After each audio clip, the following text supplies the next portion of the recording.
Ang kwentong ito ay hango sa totoong buhay. Mula ito sa isa nating kabayan na itago na lang natin sa pangalang Abril. Walang eksaktong taon. Probinsya ng Antique.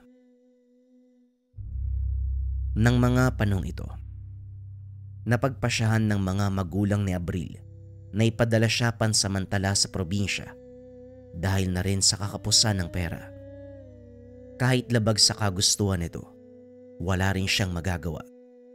Minor de edad lamang, walang kakayahang maghanap ng trabaho. Abril, alam kong mahirap ang malayo sa amin ng nanay mo. Pero ito mas makakabuti para sa'yo. Hindi ka na namin kayang pag-aralin. Sana maunawaan mo. Ang inaalala namin ay ang kapakanan mo lang. Wika ng ama na si Ernesto. Naunawaan ko po, tay. Alam ko naman kung gaano kahirap ang buhay dito sa syudad eh. Kung yun po ang mas makakapagpagaan ng buhay niyo ni nanay, sang-ayon po ako. Tugon ni Abril. Maraming salamat anak ha. Huwag ka mag-alala. Sa oras na makaluwag kami ng nanay mo, kukunin ka namin uli. Siguro tay kapag meron na akong trabaho, saka na ako uuwi sa inyo. Huwag kang mag-alala tay. Mag-aaral ako mabuti doon para makahanap ng magandang trabaho. Napayuko si Mang Ernesto. Hinawakan sa balikat ang anak. Ikinalulungkot ko anak ha. Pero napakalayo ng paaralan mula sa lugar ng Lolo Elpidio mo. Kaya mukhang imposibleng makapag-aral ka. Kung sa layo lang tay, walang problema sa akin eh. Ang mahalaga makapagtapos ako. At kahit papano, makatulong sa inyo ni nanay. Napailing na lang si Mang Ernesto dahil talagang determinado si Abril na makapagtapos ng pag-aaral. Nang mga sumunod na araw, hinatid ng ama ang binata sa pantalan. Pinasabay ito sa isa nilang kakilala dahil hindi pa siya pwedeng bumiyahing mag-isa. Pagdating sa pantalan, susunduin naman ito ng kanyang pinsan na si Lucio. Kilala ito ng binata. Minsan nang nagpunta ang pinsan sa Maynila upang makapaghanap ng trabaho. Isang buong araw ang naging biyahe ni Abril. Nang dumating sa pantalan ng Katiklan, nanibago ang binata dahil halos walang tao sa lugar. Wala ring nakatayo sa paligid, maliban na lang sa mga gusaling itinayo ng pamunuan ng pantalan. Napansin din ni Abril na iilan lang ang pasaherong bumababa sa lugar na yon. Nagpatuloy sa paglalakad ang binata hanggang sa makita na nito ang pinsan. Oy Abril, ang laki mo na. Buti nakarating ka ng ligtas. Oo Manong Lucio. Buti hindi naging mahirap yung biyahe ko. Hindi pa naman ako sanay sumakay ng barko. Teka, bakit parang walang tao sa pantalan? Pansin ko din ilang pasahero lang yung bumaba. Ganon talaga minsan dito Abril. Wala gaanong taong bumababa sa pantalan na to. Medyo malayo sa syudad eh. Ang iba, doon sa Iloilo bumababa.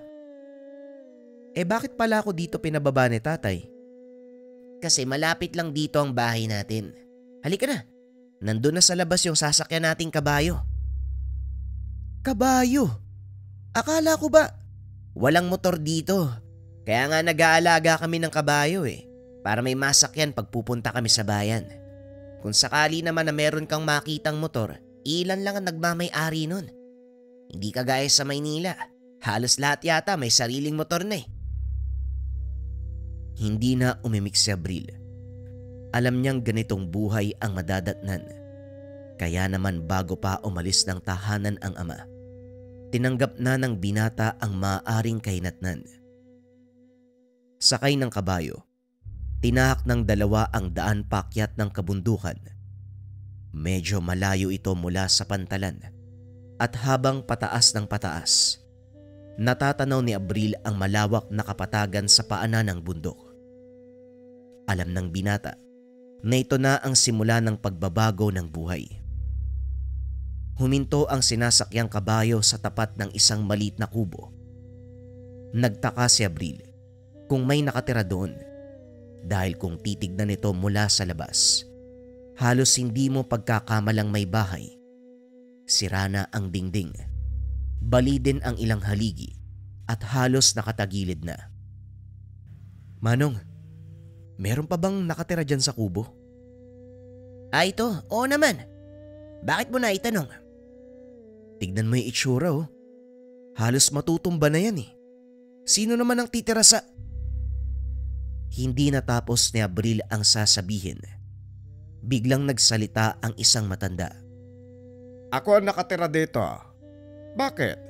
Hindi ka pa ba nakakatulog sa ganitong uri ng bahay? Natahimik si Abril. Niyuko na lang ang ulo. Alam ng binata na nakakainsulto ang tanong niya. Nga pala si Lolo Elpidio, tsuhin ng tatay mo. Nakakatandang kapatid ng Lolo Manuel natin. Ikaw ba ang anak ni Ernesto? Mukhang hindi nasabi ng tatay mong tungkol sa lugar na pupuntahan mo ha. Pagpasensyahan mo na ang muntikong tahanan. Halika, pumasok na muna tayo sa loob. Naglakad ang matanda papunta sa likod ng kubo. Nagulat naman si Abril dahil may malaking bahay sa bandang ibaba. Hindi niya ito nakita dahil bukod sa palusong, natatakpan din ito ng malalaking puno ng pili.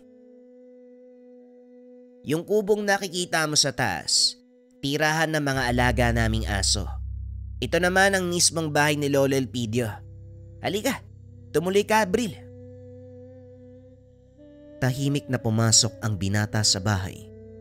Namangha ito sa napakagandang dekorasyon sa loob, lalo na ang munting halaman na itinanim sa munting paso. Pinagmasdan ito ni Abril. Namangha ang binata dahil noon pa lang siya nakakita ng maliit na puno ng sampalok na namumunga. Bonsai ang tawag sa mga yan, Abril. Libangan ni Lolo Elpidio kapag wala siyang ginagawa. Halika, ilagay mo muna yung gamit mo dito sa kwarto. At mamaya, ayusin natin ang tutulugan mo. Hindi nakapagsalita si Abril dahil pinagmamasdan ito ng matanda habang kumikilos sa loob ng bahay. Pagpasok nito sa silid, saka palang nakapagsalita ang binata. Sa palagay ko, strikto si Lolo Elpidio no. Panay yung titig sa akin eh. Halos hindi umalis ang tingin eh. Nakalimutan kong sabihin sa'yo, bulag si Lolo Elpidio. Bulag? Paano niya nalaman na anak ako ng tatay ko? Malakas ang pangdama ni Lolo. Nakikilala niya ang isang tao sa pamamagitan ng boses lang. Alam niya rin kung dayo o kung mag-anak ang kaharap. Talaga? Paano niya nagagawa yun? Babaylan si Lolo Elpidio. Abril, maniwala ka. Mahigit 70 taong gulang na siya. Ganun na siya katanda? Oo, pero kahit ganun, hindi mo makikitang nangihina siya. Kung minsan, nagsisibak pa nga ng kahoy. Yan naman ang kalokohan, Manong. Bulag na nga yung tao, matanda pa. Paano makakapagsibak ng kahoy yun? Niloloko mo yata ako eh. Nasa iyo kung ayaw mong maniwala. Pero dito ka din titira eh. Kaya siguradong makikita mo rin ang lahat ng sinasabi ko. Halika, labas muna tayo nang makakain ka. Matapos ilagay sa silid ang mga gamit, nagtungo sa kusina ang dalawa upang kumain. Inasikaso naman sila ng matandang babae. Hindi ito nagsasalita, pero batay sa reaksyon ng muka, napagtanto ng binata na napakabait nito. Sino naman yung matandang babae, Manong Lucio? Ayon ba si Aling Sima yan, mabait yun. Katiwala ni Lolo Elpidio at katulong kapag nanggagamot. Napahinto ang binata sa pagkain nang marinig ang sinabi ni Lucio. Teka, nanggagamot si Lolo Elpidio? Kailan pa? Matagal na, Abril. Hindi pa tayo pinapanganak. Nanggagamot na yan. Gaya ng sinabi ko, babaylan si Lolo Elpidio. Alam mo, habang tumatagal yung pag-uusap natin, ang dami kong nalalaman. Hindi lang yan ang malalaman mo. Basta ang sasabihin ko lang sa'yo, Abril, kung ano man ang makikita mo, tumahimik ka na lang. Bagaman hindi alam ng binata ang ibig sabihin ng pinsan, pinili niya na hindi umimik. Inobserbahan ang susunod na magaganap. Pagsapit ng gabi habang nakaupo sa atangan ng bahay, kinausap ni Lucio ang binata dahil ramdam nito ang paninibago sa pinsan. Alam kong naninibago ka, pero hindi magtatagal masasanay ka din. Ang mabuti pa para maaliw ka, bukas samahan mo ako. Manguha tayo ng itlog ng mga itik sa palayan. Sige po, hindi ko pa nagagawa yan eh. Maraming gawain dito sa bukid, Abril ha. Siguradong matatanggal ang bagot mo dito. Mabilis na lilipas ang araw. Teka, hindi pala nasabi sa akin ng tatay mo ang dahilan kung bakit ka nandito.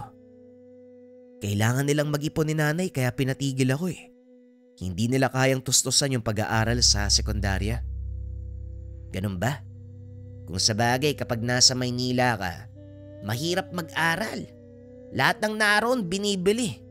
Tapos kailangan mo pang gumising ng maaga para hindi ka mahuli sa klase mo, di ba?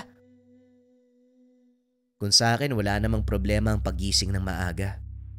Ang totoong inaalala ko, yung gastos.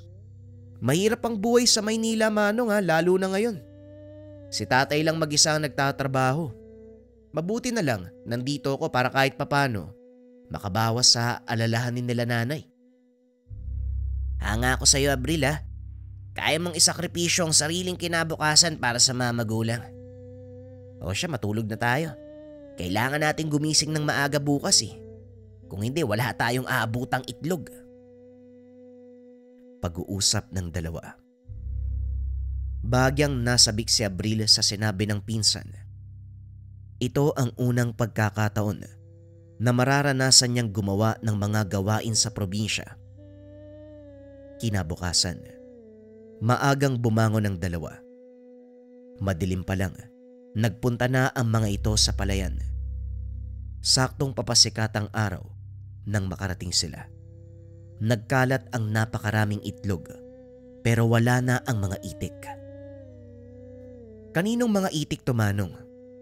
Baka mapagalitan tayo ng may-ari. Walang nagmamay-ari sa kanila, Abril. Kumuha ka lang ng kaya nating ubusin ha. Itira natin para sa susunod ang iba. Natuwa ang binata dahil doon pa lang nito naranasan na manguha ng libreng itlog para iuwi sa kanilang bahay. Tinuruan naman ito ni Lucio kung paanong magsibak ng panggatong at mag-igib ng tubig. Wala namang problema si Abril sa gawaing bahay dahil sanay ito sa Maynila. Araw-araw ganito ang ginagawa ng dalawa. Hanggang sa makalipas ang ilang buwan, aniya na ng palay ng mga oras na yon at saktong magpapagapas ang kanilang kapitbahay. Malayong kamag-anak ito nila Lucio. Ayaw niya nang ibigay sa ibang tao ang gawain, kaya mga pamangkin at pinsan na lang ang pinapagapas. Unti-unting natuto si Abril sa lahat ng gawain. Hanga si Lucio dahil ni minsan, hindi niya ito narinig na magreklamo. Nagpatuloy si Abril sa mga ginagawa na tila nililibang ang sarili. Ngunit lingid sa kalaman ng binata, merong kamanghamanghang masasaksihan.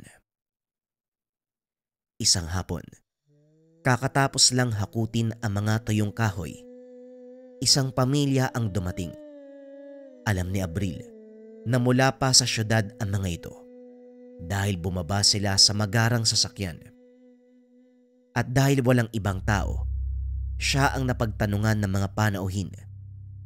Hinanap ng mga ito si Lolo Elpidio. Kagad namang tinawag ng binata si Lucio. Ngunit abala ito sa balon. Kaya naman wala siyang nagawa kung hindi sabihan si Lolo Elpidio. Papasukin mo sila. Kanina ko pa inaantay ang mag-anak na yan. Nagulat si Abril sa sinabi ng matanda. Nagtataka dahil wala namang nabanggit sa kanila si Lucio na may darating na panauhin. Hindi na nagtanong pa ang binata. Sa halip pinatuloy nito ang mag-anak. Naupo ang mga ito sa sala habang inaantay na lumabas ang matanda. Inalalayan ito ni Abril. Pinaupo sa tapat na mga bisita. Bakit ang tagal niyong dumating? Alam niyo bang kanina pa ako nag-aantay? Ikaw babae, sabihan mo ang asawa mong lumabas kung walang pananalig sa gagawin mo. Nanlaki ang mga mata ng mag-asawa. Nalaman nito na hindi naniniwala ang panauhing lalaki. Paano niyo po nalaman, Tatang? Maaari bang sekreto ko na lang kung paanong nakarating sa akin ang bagay na yon? Alam nyo, ang sakit na pinakamahirap gamutin, walang tiwala. Minsan, hindi na ito napapagaling at kahit gaano pa kalaki ang ibayad nyo, walang makakapagpagaling nito. Alam ko po, Tatang. Pero naniniwala po ko na kaya niyong pagalingin ng anak ko. Pakiusap po, tulungan niyo kami. Iba ang paniniwala sa pagtitiwala. Kung naniniwala ka lang, ibig sabihin, meron ka pa ring pag-aalinlangan. Pero kung magtitiwala ka, buo ang pananalig mo at alam mo sa iyong sarili na mapapagaling ko ang batang ito nang walang pag-aalinlangan. Naparito po ko dahil naniniwala at nagtitiwala ko sa sinabi ng kakilala ko na kaya niyo po kaming matulungan. Kaya pakiusap po, pagalingin niyo po ang anak ko. Ihiga mo ang bata sa katre. Hiling tayo sa may likha ng paggaling. Hihiling? Ibig sabihin kagaya ka din ng iba? Hihiling pa ng kagalingan mula sa ibang nilalang? Akala ko ba mahusay kang manggagamot? Sino nagsabi sa iyong ako ang nanggagamot? Para sa kaalaman mo, kasangkapan lang ako ng amang may likha at ng kalikasan. Daan ako ng mga elemento at ng Diyos. Ang kapangyarihan ko o kahit ng sinong manggagamot sa mundo, nagmumula sa Ama.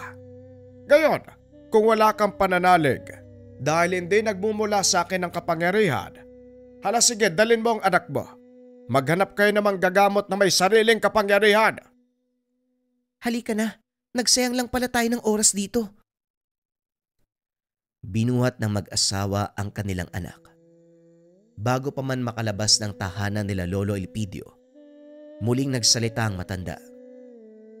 Sa oras na ilabas nyo ang batang yan sa pinto ng tahanang ito, huwag nyo kong sisisihin kung magbubuhat kayo ng puno ng saging. Dito na umalma ang ama ng pasyente. Dali-dali nitong nilapitan si Tatang Elpidio. Hinila sa kwelyo ng damit. Anong sinasabi mo, tanda? Kung hindi ka makakatulong, huwag mo takutin yung asawa ko. Saktong dumating si Lucio. Nakita ang nangyayari.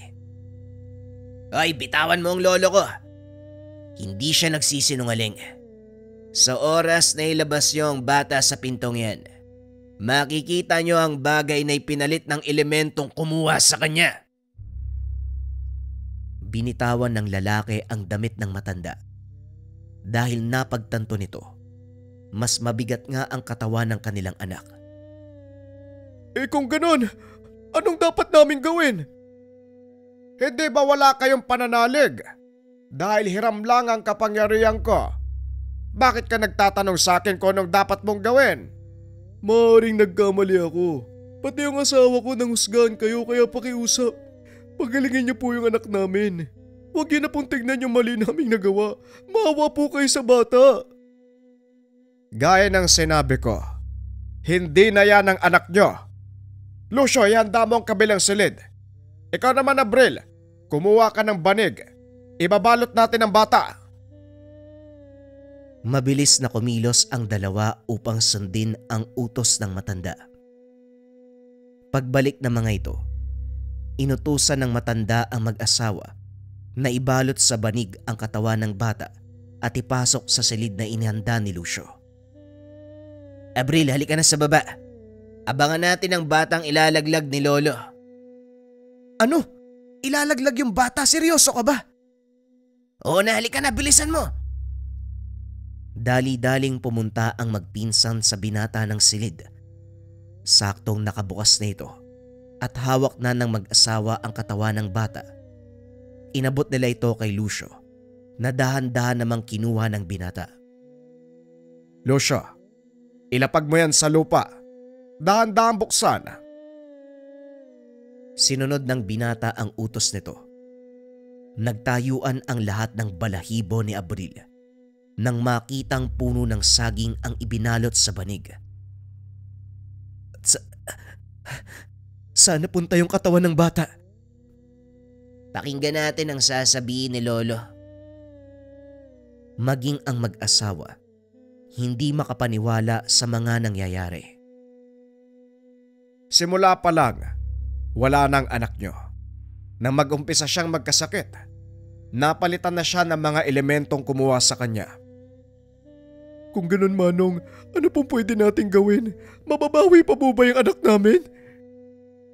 Maaari nating ibalik ang anak nyo, ngunit may malaking kabayaran. Kahit magkano ho, handa po ako magbayad ng mahalaga, maibalik sa amin ang anak ko. Ikinalulungkot ko, pero hindi pera ang tinutukoy ko. Buhay kapalit ng buhay. Kung gusto nyong mabawi ang anak nyo, kakailanganin mong mag-alay ng buhay na katumbas ng buhay niya. Paano ko naman gagawin yun? Kailangan kong pumatay ng bata. Unawain mong mabuti ang sinasabi ko. Buhay kapalit ng isa pang buhay. May sinabi ba kung kailangan mong pumatay? Kung ganun, ano po bang ibig niyong sabihin? Pasensya na ho. Wala ako sa wisyo para makapag-isip ng tama, Manong. Ang ibig sabihin ng mga umalagad, kung gusto mong makuha ang anak mo, ialay mo ang buhay niya. Ipangako mo sa kanila na magiging kapaki-pakinabang ang buhay ng bata sa mundong ito at hindi mo sasayangin ang ikalawang pagkakataong ibibigay nila sa iyo. Kung ganun ho, pinapangako ko po, Manong, magiging makabuluhan ang buhay ng anak ko. Hindi ko sasayangin ang ikalawang pagkakataon para sa kanya. Bilisan mo. Sunduin mo ang bata sa gitna ng kabundukan. Magdala ka ng tuyong kumot.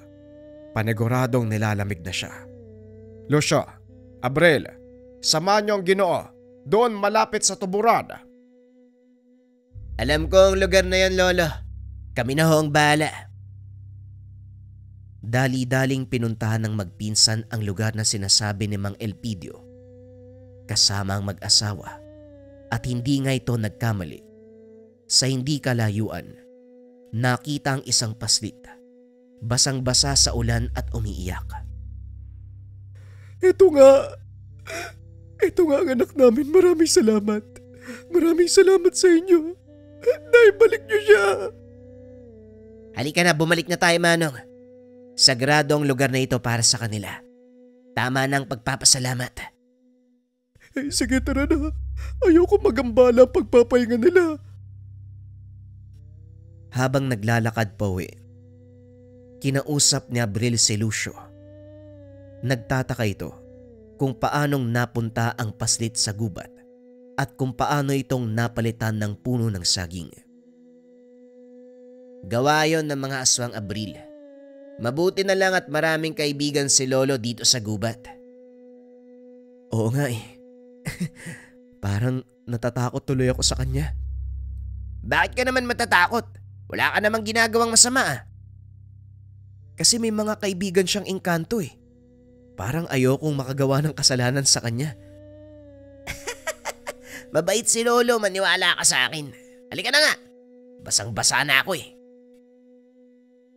Ilang sandali lang nakarating ang dalawa sa tahanan ng matanda. Nagpaalam na rin ang mag-asawa kasama ang nawawalang anak. Labis ang pagpapasalamat ng mga ito dahil natulungan sila ng matanda. Habang nagliligpit ng mga gamit, hindi maiwasan ni Abril ang magtanong. Manong Lucio, Paano nalaman ni Lolo Elpidio yung kinaroroonan ng bata? At saka paano nangyari yun? Yung naging saging yung katawan niya? Gaya ng sinabi ko sa'yo, gawa ng mga aswang ang pagpapalit ng katawan ng bata. Kung paano nilang ginawa yon, hindi ko rin alam eh. Sa kalagitnaan ng pag-uusap, nagulat ang dalawa dahil biglang sumagot si Lolo Elpidio. Gusto mo bang matutunan kung paano kong ginawa yun, Abril? Pwede kitang turuan. Kung gusto mong maging estudyante ko, walang problema. Minsan na akong inalok ni Lolo pero hindi ko kaya eh. Saka ang hirap ng pagsasanay. Pero ikaw subukan mo, baka sakaling makayanan mo. Hindi rin po ako sigurado pero ang totoo niyan, natatakot ako eh. Baka kung anong mangyari sa akin. Hindi kita pinipilit, pero bibigyan kita ng 1 linggo para makapag-isip. Kung mapagtanto mo na ang lahat, saka mo ko kausapin. Lucio, alalayan mo ko papasok sa silid. Wika ng binata. Buong gabing pinag-isipan ni Abril ang sinabi nito. Kaso nga lang buo ang loob ng binata. Alam niyang mabigat ang responsibilidad ng isang manggagamot na kagaya ni Lolo Elpidio. Lumipas ang mga araw. Panay ang dating ng mga pasyente sa tahanan. Kung minsan, sila pa mismo ang nagpupunta sa tahanan, lalo na kung hindi na nakakalakad ang pasyente. Si Lucio ang nagsisilbing alalay ni Lolo Elpidio sa paglalakad, samantalang si Abril naman ang tagabitbit na mga gamit. Ganito ang naging bagong gawain ni Abril hanggang sa sumapit ang 7th araw. Ano, Abril? Handa ka na bang tanggapin ang mga aral na ituturo ko? Natatakot ako, Lolo. Baka ikamatay ko yan eh. Ikamatay. Walang namamatay sa mabuting gawain, iho. Kung mabuti ang hangarin mo sa pag-aaral, gagabayan ka ng mga umalagad at pagpapalain ng amang may likha. Huwag kang tumulad sa akin, Abril. Natakot akong harapin ang responsibilidad ng isang manggagamot. Dahil alam kong hindi kakayanin ng isip ko ang lahat ng bigat na dala ng tungkulin. Pasensya na po, Lolo ha. Yan din po ang kinakatakot ko eh. Hindi ko po matatanggap ang pagtuturo nyo. Patawad. Walang problema. Eto, gamitin mo ang libreta, pag-aralan, para kung sakaling bumalik ka na sa mga magulang mo, kahit papano may alam ka na, siguradong magagamit mo ang mga ito sa syudad. Matagal pa ako makakabalik sa syudad, Lolo eh. E di habang nandito ka, pag-aralan mo muna ang nilalaman ng libreta. Ito ang ginawa ni Abril.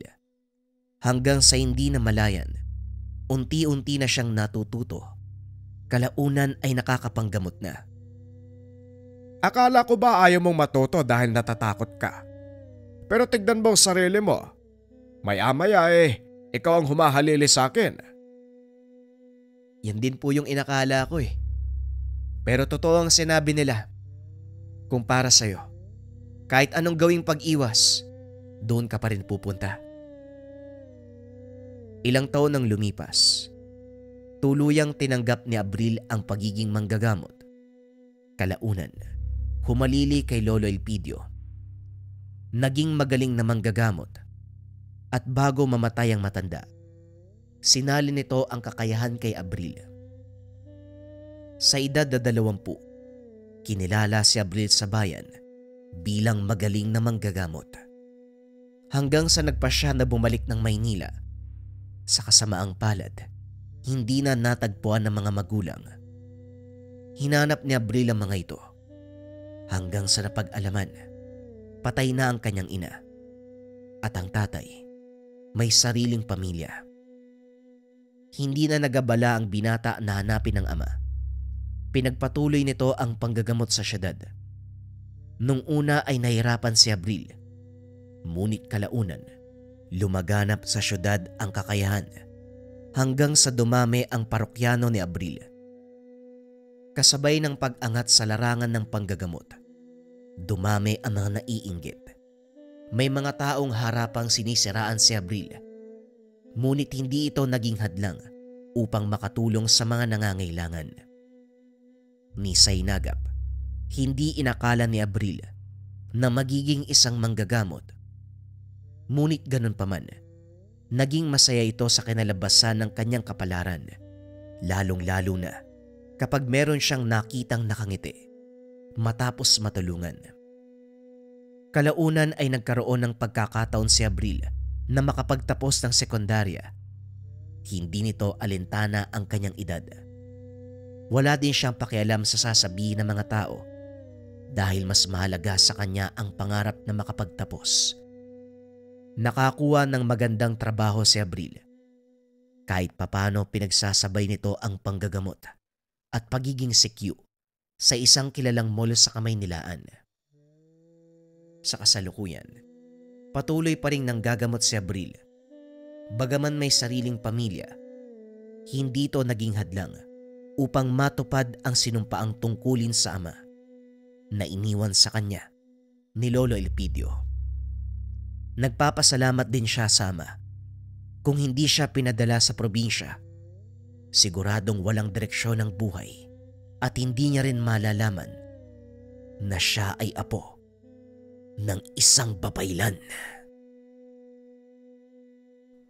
Bagong istorya pa rin ang kasunod mga kabayan. Ito ay tungkol sa bertud ng dila ng aswang. Simulan na ang kwento. Ang kwentong ito ay hango sa totoong buhay. Mula ito sa isa nating kabayan na itago na lang natin sa pangalang Ronnie. Taong 1980. Naga. Naging usap-usapan ang tungkol sa lalaking kumakatay ng aswang. Nabuhayan ang lahat ng marinig ito.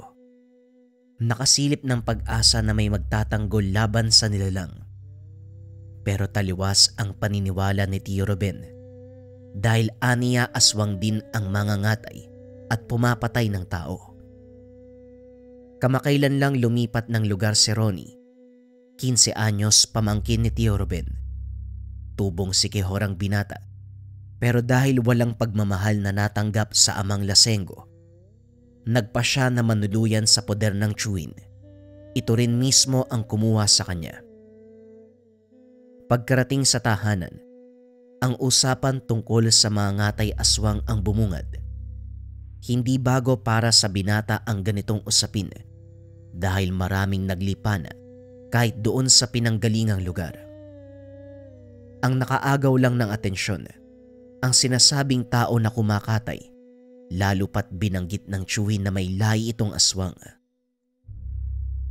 Walang buntis sa bahay na ito, pero kahit papano makakatulong ang ganitong pamamaraan para alertuhin ng nilalang na handa tayo laban sa kanila.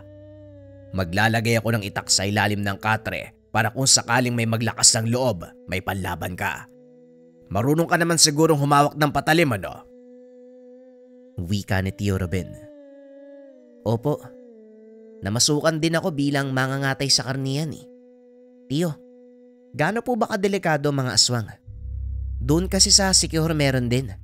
Meron ba silang pagkakaiba? Walang kaibahan. Pare-pareho lang ang mga nilalang na yan. Kung hindi mananakot, pumapatay. Kaya itong tahanan marami talagang patalim kahit saang sulok eh. Ilang beses na rin akong pinasok. Ito mga peklat sa katawan na magpapatunay. O siya, matulog ka na dahil maaga pa tayo bukas sa pinapasukan ko. Subukan lang natin kung matatanggap ka ba roon. Paglabas ng tiyuhin, hindi kagad nakatulog si Ronnie. Ngayon ang unang gabi sa ibang tahanan, kaya binusog muna ang mga mata sa pagtingin para maging pamilyar. Bagyang binuksan ng bintana para kahit papano may hangin na pumasok. Nakaharap ang bahay sa malawak na palayan. Madilim ng sandaling ito dahil makulimlim ang kalangitan. Gayunpaman, hindi nakaligtas ang anino ng lalaki may bitbit na mahabang patalim. Mabilis itong bumaybay ng daan hanggang sa makarating sa dulo bahaging hindi maaabot ng tanaw. Kunot noong napatitig ang binata, iniwanan na rin ang pansin. Sumapit ang umaga, nagtungo sila ng tiyuhin sa pinapasukan nitong panaderya. Balak din sanang ipasok pero hindi tumatanggap ng karagdagang trabahador. Naupo na lamang sa tabi si Ronnie. Inantay ang oras ng uwian ni Tio Ruben. Habang tahimik sa isang sulok, napukaw ang atensyon ni Ronnie sa lalaking nakatayo malapit sa paradahan ng jeep. Ordinaryo lang ito kung titignan, pero kung pagmamasdang maigi, makikilalang meron pang ibang katauhan. Si Ronnie, hindi lang isang binatang namasukan dati sa katayan ng karne. Lumaki siya sa lugar kung saan nananahan ang ilang albularyo, manggagamot, manunugis ng aswang at antingero. Madalas kausap ang mga alagad ng lihim na karunungan, kaya kahit papano may natutunan din sa mga ito. Iba't ibang lahi ng aswang na rin ang sumalakay sa dating tirahan, kung kaya't may ideya na sa amoy. Nagmamadaling umalis ang lalaki nang makita siyang nakatingin. Ilang beses lumingon sa kanyang kinalalagyan at ang kilos nito ay kaduda-duda. Sa pagsapit ng uwian, gulat ang bumungad nang maabutang wasak ang parte ng tahanan. Wala nang buhay ang alagang biik, maging ang mga manok. Ang nakapagtataka, walang anumang sugat sa katawan ng mga ito. Sinuri ni Tio Ruben ang paligid. Nagtanong-tanong sa mga kapitbahay, pero dahil may distansya wala ring nakapansin. Habang inililibing ang mga alagang hayop, hindi maiwasang maisip ni Ronnie ang tungkol sa lalaki kanina. Pinagtagpi-tagpi ang mga kaganapan. Hindi sigurado, pero naghihinala na baka may kinalaman nito sa nangyari. Binalikan ng binata sa alaala ang minsan nang napag-usapan kasama ang kakilalang manunugis. Ayon dito, may pag-uugali ang nilalang, pupuntiryahin ang taong makakapansin ng kakaiba sa kanya. Magiging banta ito para sa kanila, kung kaya't sasalakayin ang taong iyon. Dito na rin naintindihan kung bakit siya palaging pinapaalalahanan ng manunugis na huwag direktang tititig sa aswang. Dahil sa sandaling magkamali ng pagkaunawa, posibleng umatake ito. Oh, bakit parang tumahimik ka dyan? May problema ba? Napaisip lang ako, Tio. May nakita akong tao eh. May lahing aswang yun. Hindi ako magkakamali. Doon sa harapan ng panederyang pinasukan nyo. Tinignan ko siya eh. Kuryoso lang sa presensya niya, tapos pag uwi natin, ganito ang naabutan. Hindi kaya siya ang may gawa nun? Ano ka mo paano mo nasabing may lahi ang tao? Baka mamaya, tulisan ang nakatitigan mo. Tapos nalaman kung saan tayo nakatira kaya ito ang ginawa. May kapitbahay tayong siraulo na nakalabas ng kulungan. Maraming modus yon, isa na ang ganito. Baka siya ang nakita mo. Tinitigan mo siguro ng masama kaya nag-init ang ulo. Posible po yan, pero kung pagbabatayan ng nangyari sa mga alaga, masasabi natin may ibang nilalang na gumawa. Malusog ang biko, pati yung mga manok nyo, Tio. Kaya pala isipan kung bakit nawala ng buhay bigla. Napabuntong hininga ang tiyuhin. Napaisip na rin sa sinabi ni Ronnie. Pagsapit ng dilim, nagbantay sa paligid si Tio Ruben. Palipat-lipat ng pwesto sa bakuran. Pagkalipas ng ilang sandali ay nasa likod naman ng bahay. Sa puntong ito naniwala sa sinabi ng pamangkin, kung kaya't alisto sa posibleng mangyari. Mulat din si Ronnie sa katotohanan na walang kasiguraduhan na babalik ang aswang dahil batay sa kwento ng dating kapitbahay na antingero, kapag natapos na ang pambibiktima sa lugar, hindi na ito babalik pa. Depende na lang kung merong naiwang biktima. Pagdaan ng mga oras, pumasok ang tiyuhin. Nagpa siyang matulog dahil wala namang nangyari. Naalimpungatan si Ronnie nang makarinig ng kung ano sa silong. Gawa lamang sa kawayan ang sahig at may ilaw sa labas dulot ng gaserang nakasabit, kaya kahit papano naaaninag ang mga bagay-bagay. Binuklat ang sakong nagsilbing sapin sa sahig. Ganon na lamang ang pagtitig sa aninong gumagalaw sa silong. Lumalakas na rin ang likha nitong ingay. Habang tumatagal, namumukaan ng binata ang nilalang na nasa silong. Walang duda, isa itong aswang. Nanlilisik ang mga mata. Mahaba ang mga kuko. Sobrang itim ng katawan. Masangsang ang amoy. Ito lang ang napansin dahil mabilis na lumipat ng pwesto. Kasunod nito, ang pagkarinig ng nakakakilabot na angil mula naman sa kabilang kwarto. Nagmamadaling pinuntahan, naabutang binabangungot ang tiyuhin. Naninigas ang katawan. Nahirapang gisingin kahit ano pa ang gawin. Lumalakas ang ungol at mas lalong tumitigas sa mga kamay. Natataranta ang binata, idagdag pa ang banta ng nilalang sa labas. Hinugot ni Ronnie ang patalim sa ilalim ng higaan, pero pinalitan ng may masepat na baril. Walang pasabing pwenesto sa sahig at saka nagpaputok. Sunod-sunod na putok ang pinakawalan, dahilan para masindak ang nilalang. Matagumpay na naitaboy. Nagising na rin ang tiyuhin, napawisan na bumangon. Nang may masmasan si Tio Ruben, hindi mawala sa isipan ni Ronnie ang sumalakay na nilalang. Lahat ng aswang ay pwedeng sa silong umatake, pero ang kanina, tila ba sa bahaging ito ng tahanan lamang ng bibiktima. Kung tama ako ng pagkakaalala, ang ganitong uri ng aswang ay tinatawag na maninilong. Nilalang na umaatake sa sakiting tao eh. Yung matatandang naghihingalo, nakaratay na sa banig. Pero bakit nandito sa atin? Wala namang sakitin dito, di ba? Sa halip na sagutin ang tanong, iniba ni Tio Ruben ang usapan. Parang maalam ka sa mga nilalang. Kung sa bagay galing ka sa Siquijor, may mga kapitbahay na manunugis at antingero. Tama ka, Tio. Sa tuwing hindi kami nagkakaintindihan ni tatay, sa mga kakilala ko nanunuluyan eh. Pero mabalik tayo sa usapan, Tio. Parang imposibleng sumugod ang maninilong sa lugar na wala namang sakiting tao. May sakit lang kasi ang binibiktima nila eh. Siguro baka iba na ngayon.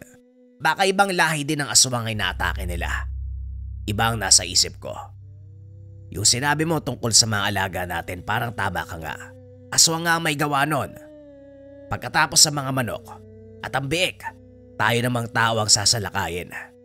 Pambihira. Talagang gustong patayin ang lahat. Sa sagot ng tiyuhin, may naramdamang kakaiba si Ronnie. Hindi na lamang masyadong pinansin. Nang mga sumunod na araw, naging maayos naman ang takbo ng mga kaganapan. Hindi nagparamdam muli ang nilalang na lumusob nung nakaraang gabi. Patuloy sa pagtatrabaho si Tio Ruben, samantalang naiiwan sa tahanan si Ronnie para magbantay. Nagulat ang binata nang hindi inaasahang makita ang ama sa lugar. Tatay Rencio, paano kayo napunta dito? Sinundan niyo ba ako? Bakit naman kita susundan? Natuwa nga ako dahil kinuha ka ng tiyuhin mo. Tapos sasabihin mong nandito ako para sa'yo. Eh kung ganun, bakit kayo nandito? Wala ka na ron. Sarili mong isipin mo. Huwag mo na akong pansinin kung makikita mo ko. Dahil magmula sa araw na to, kay Ruben ka na. Kinalimutan na kita. Nasaktan man sa sinabi ng ama, inintindi na lamang, lalo na nang makitang may bitbit na bote ng alak. Nasanay na sa salita nitong masakit. Kaso nga lang, hindi maunawaan kung bakit naroon sa lugar, gayong malayong probinsya ang pinanggalingan. Wala rin silang kaanak, maliban kay Tio Ruben. Sa pagdaan ng mga araw, napapadalas ang pagkikita ng mag-ama. Sa palengke, panaderya, o kahit saang pamilihan. Minsang nasaksiyan ng binata ang pakikipagbasag ulo nito sa nakaalitang lasing. Gusto sanang umawat pero pinigilan ng tiyuhin hanggang sumantong sa punto na hindi na makita sa lugar. Inisip na lamang ni Ronnie na baka bumalik na ng sikihor. Kakatapos lang ng problema sa ama, pumalit naman ang kalagayan ng tiyuhin.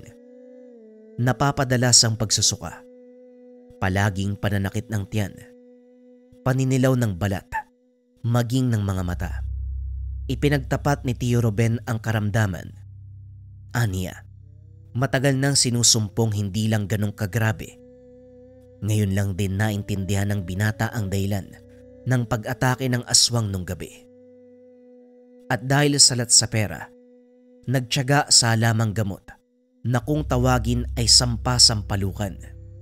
Ang tiyuhin na rin ang nagsabi na wag nang dalin sa doktor, kung kaya't sila na lang din ang nanggagamot. Pero lumipas ang mga linggo. Lumala ang kalagayan. Nanghihina. Sa banig na lamang nakaratay buong araw. Nagpang-abot ang problema dahil umaligid muli ang nilalang. Ilang beses napansin ni Ronnie ang presensya. Dumidiretso pa sa silong ng tahanan. Walang tulugan dahil sa pagbabantay. Humingi ng tulong ang binata sa mga kapitbahay tungkol dito, pero humindi sa takot na mawaan sa sakit ng tiyuhin. Maging siya ay iniiwasan ng mga ito sa paniniwalang nawaan na rin. Walang maaasahan, kung kaya't ang binata na lang din ang mag-isang lumalaban sa hamon ng buhay at sa hamon ng nilalang. Kinagabihan, nagkaroon ng pagkakataon si Ronnie na makapagpahinga. Mahimbing ang tulog ng tiyuhin. Wala ring senyales ng pag-atake ng aswang. Sa pintuan ng kwarto umidlip, kung saan direktang makikita si Tio Ruben.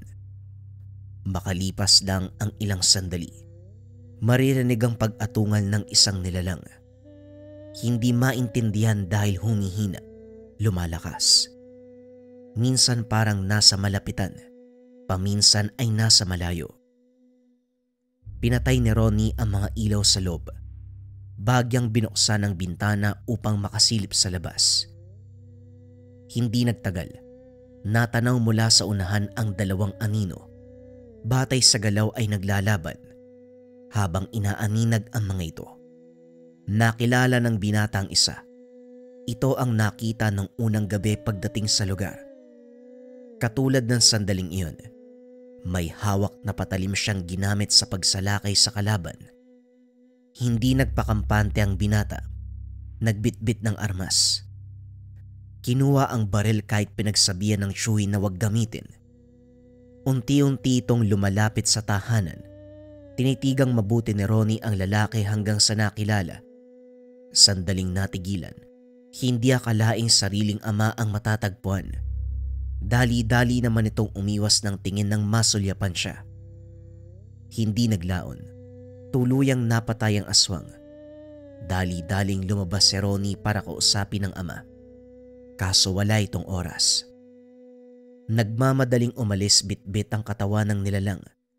Naiwan ng binatang nagtatanong sa sarili. Sa tagal ng panahon na pagsasama sa iisang bubong, may katauhan ng ama na hindi niya nalalaman. Gayunpaman, hindi siya dismayado. Bagkus natuwa pa dahil isa itong manunugis ng aswang. Pinaliwanag ng binata ang pangyayari sa tiyuhin. Maging ito ay hindi makapaniwala. Ang buong akala, nakogalian lang ni Tatay Rencio ang paglalakwat siya sa iba't ibang dako ng mundo. Yun pala may sekretong tungkulin na ginagampanan. Kahit si Ronnie na anak, walang ideya rito dahil masyadong malinis ang kanilang tahanan sa Siquijor. Wala ni isang gamit na magsasabing manunugis. Sira ulo tong tatay mo ah. Kahit nung panahong nililigawan pa niya ang nanay mo, yung kapatid ko, palaging iniiwan. May pagkakataon pa ilang buwan bago umuwi. Sinundan ko pa yan dati sa pag-aakalang ng bababae. Kaso matinik. Ang galing magtago ng sekreto. Ikaw nga anak, walang alam mo. Pero bakit kanya binubugbog? Bakit ka sinasaktan?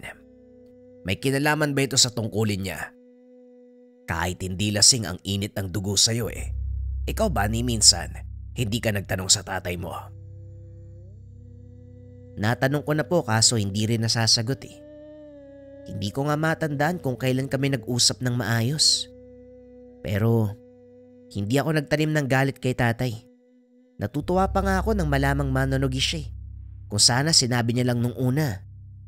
Talagang nakakatawa isipin na meron kang kakilala na pumapatay sa kampo ng dilim. Kaso, ang dami pa rin katanungan sa isip ko. Hindi kaya siya yung sinasabing manunugis tapos kalahating aswang? Kaya ka siguro sinasaktan para lumayo ang loob mo at kusang umalis sa bahay. Yun sigurong paraan niya para mailigtas ka. Ay sobrang gulo. Bantayan mo na lang si Rencio. Tanungin mo nang malinawan tayo. Hindi maiwasan ni Ronnie na kwestiyonin ang sarili. Sa kabilang banda ng isipan, sumang-ayon sa chewin. Pero may parting humihiling na sana mali. Matanggap niyang manunugis ang ama.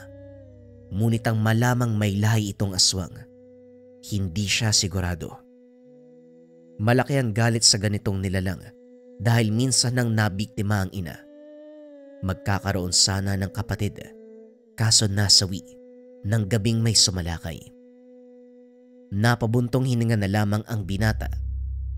Nang mga sumunod na araw, muling nakita ang ama. Maayos na inimbitahan sa tahanan. Pumayag naman kahit mababakas na hindi gusto. Anong gagawin? Magtititigan lang tayo rito. Ruben, parang malapit ka na mamatay ha. Ano, kaya pa ba? Nasa pababahay kita, kaya umayos ka. Nasa harapan ka pa man din ng anak mo. Umaming ka nga, antingero ka ba? Nakita ni Ronnie kung paano ka makipaglaban sa aswang nung gabi. Ito ba ang dahilan kaya palagi kang umaalis ng bahay? At saka, kung ikaw ang manunugis na kalahating aswang, ito ba ang dahilan kung bakit mo sinasaktan ng bata para lumayo sa'yo? Naghihingalo ka na. Sobrang dami mo pang tanong. Akala ko natapos ang ugnayan natin sa araw na kinuha mo si Ronnie. Nasa'yo na ang pamangkin mo, kaya tantanan mo na ako. Akmang aalis na sana si Tatay Rencio nang pigilan ng anak. Tatay, gusto lang po naming malinawan. Hindi naman po ako galit sa inyo eh. Natutuwa nga po ako nang malamang manunugis ka. At saka Rencio, dahan-dahan ka sa pananalita mo dahil hindi pa ako naghihingalo. Sagutin mo ng maayos ang bata. May karapatan siyang malaman ng katotohanan. Huwag kang maglihim sa anak mo. Bahala kayo sa buhay niyo. Pwede ba? Wala nang pakialamanan. Marami pa akong gagawin, istorbo kayo eh. Wika nito. Hindi na nagpapigil. Dumiretso na ng alis. Ito ang huling pagharap ng mag-ama sa mga sandaling iyon. Lumipas ang ilang buwan. Wala nang nakuwang balita. Gayunpaman nararamdaman ni Ronnie na nasa paligid lang ang ama. Kung minsan sa gabi, may nasusulya pang anino sa hindi kalayuan, kahubog mismo ni Tatay Rencio. Sa loob-loob niya, hindi man aminin na meron itong pakialam, halata naman sa kilos. Sa ganitong paraan, nalinawan ang binata na mahal siya ng ama. Sa kabila ng pagmamaltratong natanggap noon, inisip na lamang na may malalim na dahilan. Nang mga panong ito lumalala na ang kalagayan ng chewin, pumapayat. Hindi makakain ng maayos dahil sinusuka lang uli. Hanggang sa dumating ang panahon, binawian na ng buhay. Kung nakaligtas sa maninilong, ngayon ay kinakarap ang hamon ng balbal. Maraming dumalaw sa gabi ng burol, mga kapitbahay. May nagpakilalang katrabaho ng yumao, kaibigan at kakilala. Maayos na pinakitunguan ni Ronnie ang lahat. Habang lumilipas ang araw, may nagpakilalang kababata, isang lalaki na kaedad lang ng yumao. Pinatuloy ni Ronnie, Tumutulong ito sa gawaing bahay, maging sa pag-aasikaso ng mga bisita. Ito rin mismo ang nagpresentang magluto ng pagkain. Hinayaan na lamang ng binata. Ilang gabi na lang ang bibilangin, ililibing na ang yumao. Dumarami ang bisita. Hindi na kaya ni Ronnie na asikasuin ng lahat. Sa puntong ito, wala na ang lalaking nagpakilalang kababata. Hindi mapangalanan dahil ayaw ding magpakilala. Nawala rin sa isip nito sa dami ng gawain. Nang sumapit ang madaling araw, kakaunti na lamang ang naiwan. Mga lasing na lamang na patuloy pa rin sa inuman. May lumapit na kapitbahay, isang matanda. Sinabihan si Ronnie ng mga bagay tungkol sa pamahiin. May nakasabit kasing salamin sa sulok ng tahanan. Sa katunayan, tinakpan ng kumot pero hindi napansing nalaglag. Ayon sa matanda, masama ang maglagay ng ganitong gamit sa kasagsagan ng burol dahil posibleng makakita ng hindi inaasahang nilalang. Dali-dali namang lumapit ang binata, bitbit ang kumot pero bago matakpan, nasipat ang papalapit na halimaw. Mukha ng nilalang lamang ang makikita sa salamin. Nanlilisik ang mga mata, matulis ang mga ngipin, nakalabas ang mahabang dila, maitim ang balat. Lumingon si Ronnie, hindi makapaniwala dahil ang pinatuloy niya, isang halimaw. Tinakpan niya na ang salamin bago pa nito mapansin ang nalaman. Kasywal na lumapit at bumati pa. Minabuti ng binata na umaktong walang ideya sa katauhan nito. Kinausap ng maayos ni Ronnie ang kababata. Sinabihan na wag na munang pumasok sa kusina o lumapit sa kinalalagyan ng kabaong. Nagtaka ito, pero mabilis na nakahanap ng irarason ng binata. Nagsinungaling na ayaw lang ng kaanak na may mangialam. Habang nalalapit na ang pagtatapos ng pagbuburol, naintindihan ng lalaki at saka tumango. Sa puntong ito, hindi na malaman ng binata ang gagawin. Ayaw umalis ng tao. Nakaupo lang naman sa dulo. Tahimik. Pero hindi pa rin maitatanggi ang banta, lalo pat nakatitig lang sa kabaong. Nakahinga si Ronnie nang dumating ang ama. Walang pagdadalawang isip na sinabi ang tungkol sa bisita. Kagad nitong nilapitan ang lalaki pero mabilis naglakad palayo. Susundan sana pero pinigilan na ni Ronnie. Tay, tignan niyo muna yung kabaong ni Tiyo. Baka hindi niya nakatawan yung nasa loob eh. Sinuri ni Tatay Rencio ang bangkay. Hindi pa naman nagalaw ng nilalang. Nanatili ito sa tahanan at nagbantay sa paligid. Ang kababata sa kabilang banda. Hindi nagpakita sa mga sumunod na oras. Sa huling gabi ng burol, dumarami ang tao dahil nagdaraos ng misa. May kumpare kasi ang yumao na nagtatrabaho sa abroad. Nang malaman ng tungkol dito, alang-alang sa pagkakaibigan, siya ang umako sa gastusin ng burol mula sa pagkain hanggang sa pagpapalibingan. Sa kalagitnaan ng seremonya, napansin ni Ronnie ang ama na palinga-linga sa paligid. Pumasok ito ng kusina. Paglabas ay merong nakasugbit na itak sa tagiliran. Tsumempo ang binata. Nang may pagkakataon ay mabilis na sumunod. Sa dulo ng taniman nagtungo ang ama. Nasa kalagitnaan pa lamang si Ronnie. Natigilan ng makita ang aswang na nakatago sa hindi kalayuan. May daladalang kaperasong puno ng saging. Tutok na tutok sa tahanan ng tiyuhin. Gustong lumapit dahil sa seremonyas na nagaganap. Hindi lang magawa. Napilitang lumipat nang magsimula ang banal na seremonya. Sa kabilang bahagi ng taniman, nakita ng binata ang ama. Tumatansya sa pagsugod ng aswang. Tahimik na nakasunod. Unti-unti ring nagtaka dahil parang hindi nakikita ng nilalang si Tatay Rencio. Hindi umalis ng lugar ang aswang. Naghahanap lang ng pagtataguan kung saan din hindi maririnig ang nagaganap na misa. Si Ronnie, Minabuting isiksik ang sarili sa nagyayabungang palay. Nang mga sumunod na sandali napansin ang paglalaban ng dalawa. Mabangis na umatungal ang aswang, sabay sugod kay Tatay Rencio. Walang tigil ang pagkalmot. Kumakagat. Nananakal. Gayunpaman, nilalaro ng manunugis ang laban.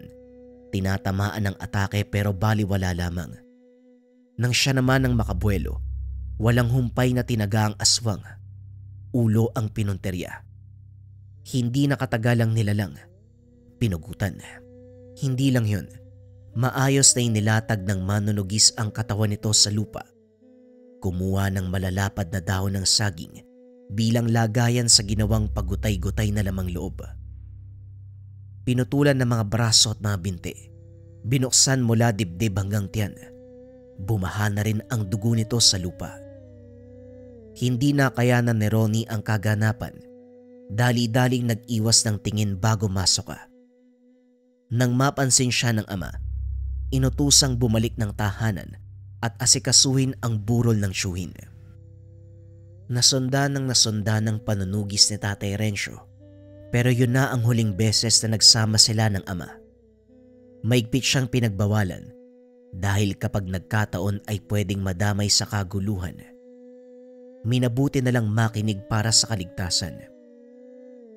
Sa paglipas ng panahon, patuloy ang tungkulin ng ama, pero may katanungan pang hindi nasasagot.